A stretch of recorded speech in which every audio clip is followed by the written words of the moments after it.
क'क्राझार हालामनि बाजाज बाइक सालायनो मोजां मोनग्रा सुबुंफोरनि थाखाय गोजोनथाव खौरां। दावहारु अट' एजेन्सिया नोंथांमोननि थाखाय लानानै फैदों मोनसे मोजां खाबु। क'क्राझाराव सोलिगासिनो दं मेगा लन एन्ड एक्सचेन्ज मेला। बेवहाय नोंथांमोना बाइक गोदानखौ लनै लानो हागोन आरो एक्सचेन्जबो खालामनो हागोन आरो कयेकटा बिराद मोजां एक्साइटिं अफार्सफोर दङ।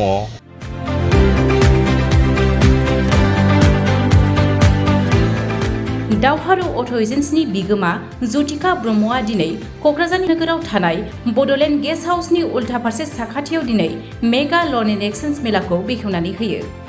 बाजाज बाइक सालायनो गोसो जानाय ग्राहकफोरा सोलिगासिनो थानाय मेगा लन आरो एक्सचेन्ज मेलायाव फैनानै गावनि मोजां मोननाय बाइकफोरखौ लांफैनो हागोन।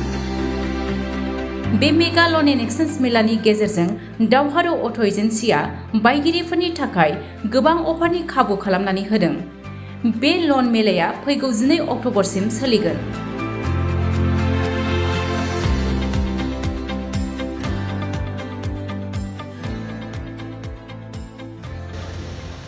प्रथमे আপোনালোকৰ নিউজ চেনেলক মোৰ অশেষ ধন্যবাদ থাকিল আৰু লগতে মোৰ দুৰ্গা পূজাৰ গোটেই BTC ৰাইজকে মোৰ শুভেচ্ছা থাকিল আৰু লগত মোৰ যিমান ৰিপৰ্টাৰ্ছ মোৰ ভাইসকল মোক সদায় সহায় কৰে তো সিহঁতক মোৰ পৰা একদম বেছিকৈ মোৰ শুভেচ্ছা থাকিল।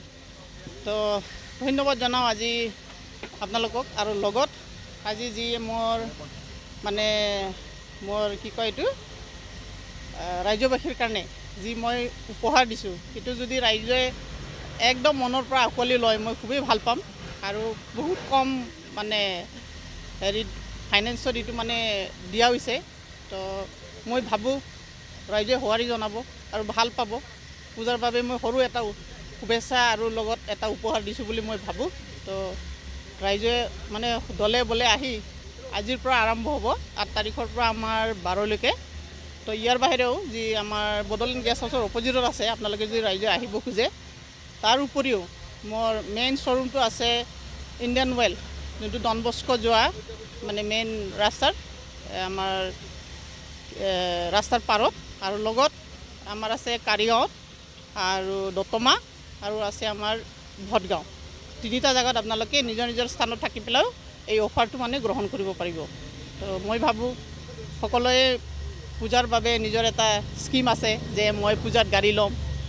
তো আপোনালোকে এতিয়া ভাবি চিন্তি নিজৰ স্কিমটো মিলাই পেলাই দাওহাৰু অটো এজেঞ্চিৰ পৰাই মানে মনে প্ৰাণে বাচি পেলাই এতিয়া লৈ যাব। বহুত গাড়ী এতিয়া নতুন নতুন আহিছে, নতুন নতুন লঞ্চ কৰিছে আৰু ৰিচেণ্ট আমাৰ 150 ন NS 150 এইটো নতুন গাড়ী একদম লঞ্চ কৰা মানে দুসপ্তাহ হৈছে কিজানি এনেকুৱা।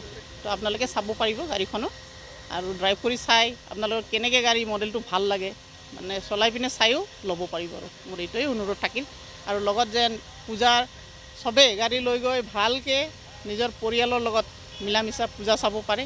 পূজা দিন বেছি দিন নাই আৰু অলপহে আছে। তো সকলোৰে বাবে মোৰ শুভেচ্ছা থাকিল লগত যেন সকলোৰে আমাৰ BTCবাসী ভালে ভালে যাওক। লগত দুৰ্গা পূজাও মাৰ আশীৰ্বাদত যেন সকলো আমাৰ ৰাইজৰে ভাল এটা মানে মনৰ এটা কামনাবিলাক পূৰ্ণ হয় এইখিনিয়ে মই জনাম ৰাইজক। लन मेला फाथिनो थांदों दिनैनिफ्राय जागायजेनदों 8 तारिखनिफ्राय 12 तारिखसिम। बेवहाय नोंथांमोना बाइक गोदानखौ लनै लानो हागोन आरो एक्सचेन्जबो खालामनो हागोन आरो कयेकटा बिराद मोजां एक्साइटिं अफार्सफोर दङ। अफार्सफोरा जाहैबाय ल' डाउन पेमेन्ट स्किमाव जागासिनो दङ आरो डाउन पेमेन्ट स्टार्टिं जागोन सबसे खम बाइकनिफ्राय सिटि स्पिडनिफ्राय 8,000 स्टार्ट जागोन। ओमफ्राय फ्री डाबल हेलमेट मोननाय जागोन, 5 लिटार पेट्रल फ्री मोनगोन, 12 बार वाशिं फ्रीनि कुपन मोनगोन 12 टाइम्स। ओमफ्राय गिफ्ट मोनसे मोनगोन जोंनिफ्राय। ओमफ्राय एक्सचेन्ज बाय एभेलेबल दं, जिखुनु मडेल जिखुनु कम्पानिनि एक्सचेन्ज खालामनो हागोन। बुकिं एमाउन्टबो खालामनो हागोन, बुकिंबो खालामनो हागोन। जोंनाव माबा 1000 रुपिसनि बेहाय सोरबाफोर लाग्रोनो जुदि माबायोबा बुकिं गारि फसायनाय दंबा बुकिं लाग्रोनो हागोन। इनकाम प्रुफ नांलायलाया बे माबायाव लन लायोबा सोरबा बायदिसिना NIP आवबो जायो, नन इनकाम प्रुफआवबो।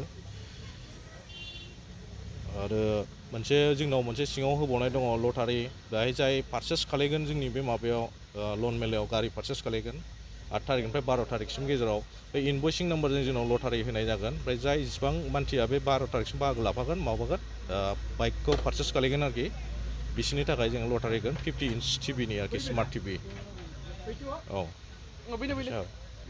बेनोसै ओरै डकुमेन्टसफ्रा लन लानो थाखाय pan card Aadhaar card bank passbook बिसिमानो जायो एथ'ग्राफ रिक्वायरमेन्ट गैया जोंनाव जोंनाव सिटिनिफ्राय सिटि 125X दङ प्लेटिना दङ 100 110 दङ पालसार 125 पालसार 150 ओमफ्राय जोंनाव N160 दा गोदान निउलि लन्च जानाय N150बो दङ ओमफ्राय पालसार 220 जोंनाव बेबायदिनो रोखोमनि गासिबो पालसार्सनि मडेलानो दङ आरो बिनि सायाव एभेन्जार्स जेसेबां मडेल दं एभेन्जार्सआबो जोंनाव एभेलेबेल जाफैजोब्बाय आरो डमिनार RS डमिनार 400 डमिनार 250 बेफोरबो गासिबो एभेलेबेल दं नोंथांमोना गासिबो बेफोरखौ सुबिदा लाफैजोबनो हागोन आरोखि बबेयाव फैनांगोन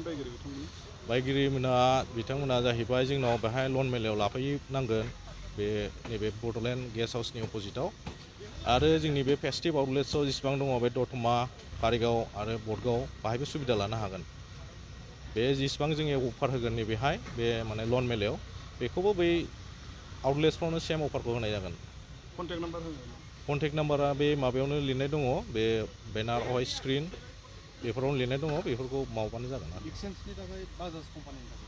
एक्सचेन्जनिबो बाजाजनिबो लननिबो गासिबो बेयो मोननै कन्टेक्ट नाम्बार होनाय दंखायो बेहाय माबानो हागोन आरोखि कल खालामनो हागोन